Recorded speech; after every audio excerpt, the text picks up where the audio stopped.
Salut chers résilients, j'espère que vous allez bien. J'espère que tout se passe bien pour vous. Aujourd'hui, je viens vous parler d'un sujet plutôt particulier. C'est celui d'une résiliente qui se pose des questions. J'échangeais avec elle lors d'un coaching et elle souhaitait savoir si c'était possible pour elle de retourner vivre en Afrique avec un capital de 10 000 euros. Donc, c'est une résiliente qui aujourd'hui travaille en France, qui a un salaire plutôt bien pour elle toute seule parce qu'elle est toute seule. Elle n'est pas mariée, elle n'a pas d'enfant, elle n'a pas de petits copains, donc elle est vraiment toute seule actuellement. Et donc, elle a un salaire de 1 800 euros. Jusque-là, ça allait avec son salaire. Elle parvient à épargner 200 voire 300 euros. C'est un mois quand ça se passe bien. Elle peut aller même jusqu'à 400 euros. Donc, cette résiliente aujourd'hui en a marre un peu de son travail. Elle ne trouve plus d'intérêt d'y aller et elle ne souhaite plus postuler pour un autre travail parce qu'elle estime qu'elle a suffisamment donné au système en tant que salariée et qu'il est temps peut-être qu'elle passe à autre chose. Et surtout, il est temps qu'elle ait une meilleure qualité de vie parce que aujourd'hui, elle court tout le temps après le temps. Aujourd'hui, elle n'a pas de temps, le temps de voir ses proches, de passer des week-ends avec ses amis, de profiter de la vie comme on dit. Aujourd'hui, elle n'a pas ce temps-là parce qu'elle travaille souvent le week-end parce qu'elle a des missions qu'elle doit rendre et donc elle use son week-end pour travailler sur ces missions-là. Donc, ça devient pesant à force et aujourd'hui, elle se questionne. Elle se demande si elle n'est pas arrivée à un tournant de sa vie où il faudrait qu'elle aille en Afrique, qu'elle aille recommencer là-bas, s'installer. Et pour ce faire, elle a un capital de 10 000 euros pour commencer son aventure africaine. Donc, aujourd'hui, je viens vous parler de cela pour sensibiliser en fait les uns et les autres sur l'importance de bien se préparer, de ne pas partir sur un coup de tête et de tout laisser pour aller vivre son aventure africaine. Parce qu'elle est venue me voir, parce que on a entrepris cette démarche-là, mon époux et moi, avec les enfants. On est venu s'installer ici en Afrique, au Cameroun plus précisément. Et aujourd'hui, elle souhaiterait faire pareil. Elle souhaiterait tout arrêter et puis venir se poser en Afrique parce qu'elle pense que il y a beaucoup d'opportunités. Ça, elle n'a pas tort. Il y a beaucoup d'opportunités ici en Afrique et elle estime que elle a de l'expérience, elle a du capital, elle a également un savoir-faire qu'elle souhaite venir partager ici localement. Maintenant, ma question pour vous. Est-ce que vous pensez que avec un budget de 10 000 euros, c'est possible de venir s'installer en Afrique et de vivre son rêve africain? Dites-moi dans les commentaires déjà ce que vous pensez avant que je vous donne mon point de vue par rapport à tout cela, sachant que c'est une résiliente qui a un train de vie quand même, on va pas dire luxueux, mais c'est un train de vie qui est quand même soutenu. Elle a hérité récemment d'un parent qui lui a donné une cagnotte de 20 000 euros et cette cagnotte-là, bon, elle a utilisé.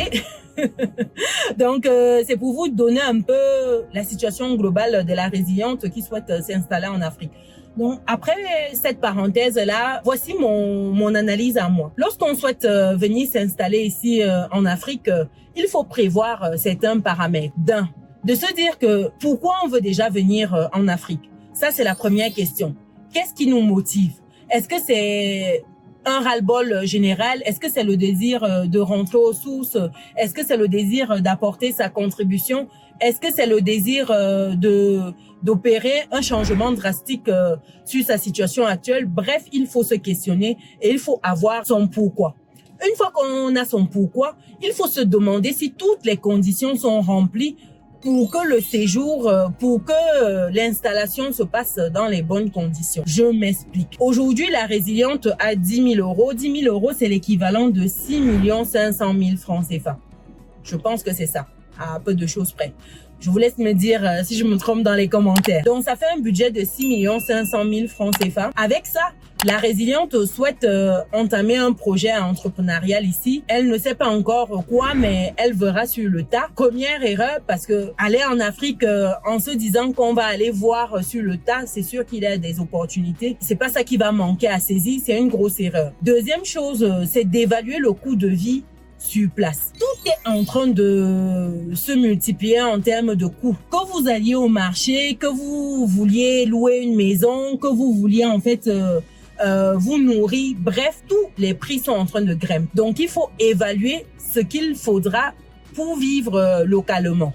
Ça, c'est un travail que la résilience est en train de sous-estimer dans le sens où elle se dit que l'Afrique, ça va. En plus, avec la conversion du franc CFA à l'euro, elle y sera gagnante. Donc, les choses ne sont pas encore aussi chères qu'en Occident. Ça, c'est une autre erreur qu'elle est en train de faire.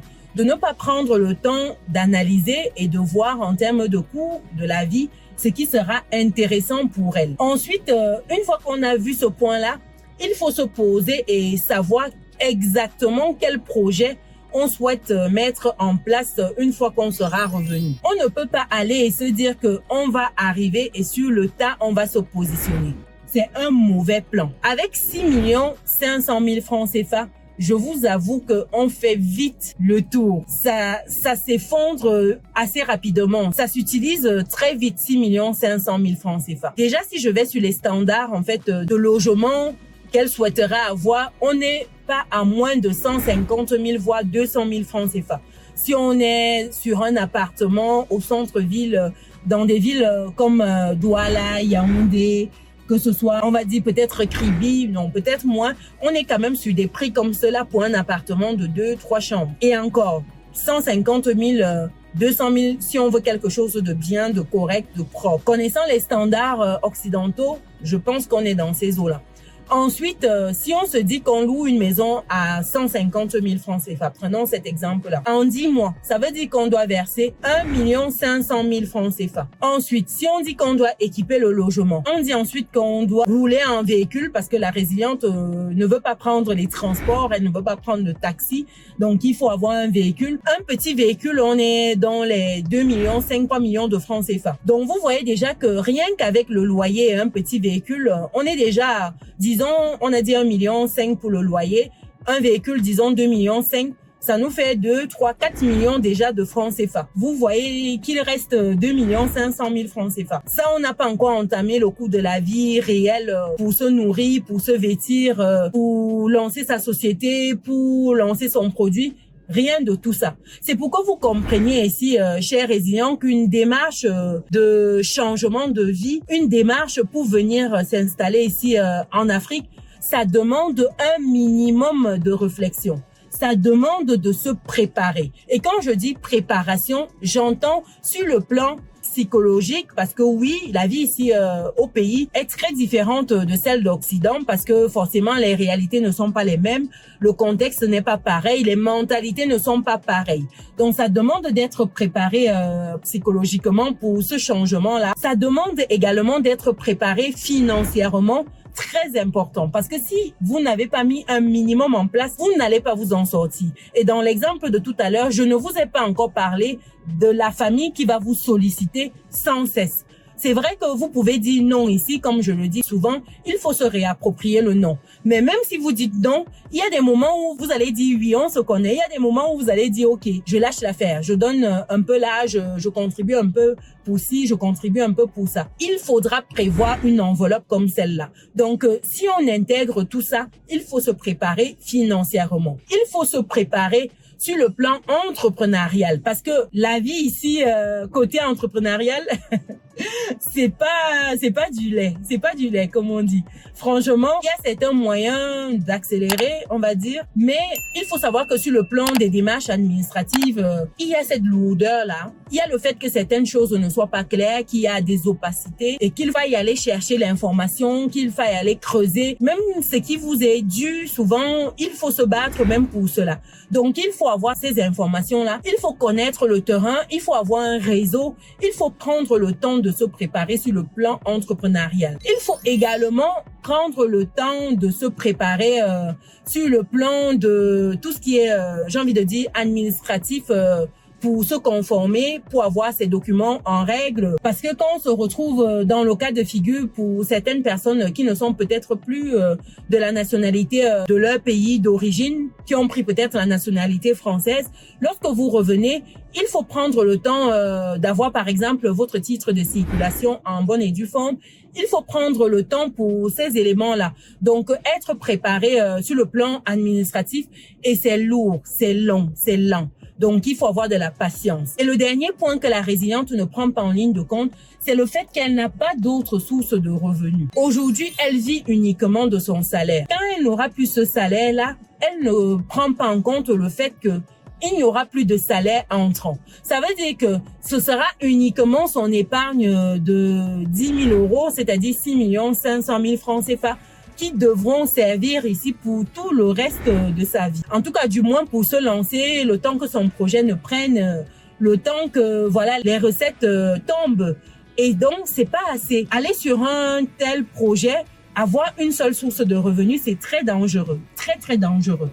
C'est le meilleur moyen de se casser la figure pour moi. Donc voilà les points que j'ai évoqués avec cette résiliente-là. Dites-moi si vous voyez d'autres points nécessaires ici pour une transition entre l'Occident et l'Afrique lorsqu'on veut y retourner. Je précise ici que je ne suis pas en train de vous inciter à rester là-bas parce que certains vont dire que oui, j'ai dit que c'est mieux en Occident.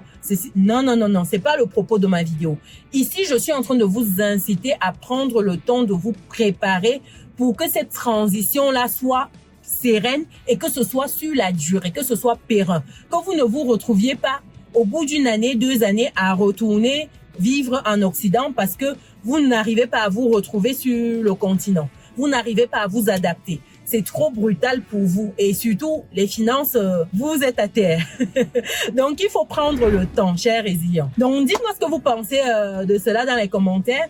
Pour toutes les autres personnes qui ne sont pas encore dans notre belle communauté, je vous invite à cliquer sur le bouton qui s'affiche juste là, à activer la cloche de notification pour ne rien louper des prochains contenus comme ceux-ci qui paraîtront sur la chaîne. Également, pour d'autres personnes qui souhaitent des idées business, qui souhaitent se lancer et qui ne disposent pas de grands capitaux, je vous invite à télécharger mon petit livret qui se lit rapidement et qui vous donne 10 idées business que vous pouvez lancer, que vous soyez en Occident ou en Afrique. Le livret est disponible dans le descriptif de cette vidéo. Pour les personnes qui me découvrent pour la première fois, je suis Chimène Nana, entrepreneur, investisseur en France et en Afrique depuis quelques années. Et ma passion au quotidien, c'est de vous voir atteindre votre indépendance financière. Donc, par rapport à cela, je vous souhaite à tous de prendre le temps de bien analyser vos situations et de ne pas prendre les décisions à la légère. Pour d'autres vidéos mindset, regardez celle qui s'affiche actuellement à l'écran. Allez, ciao!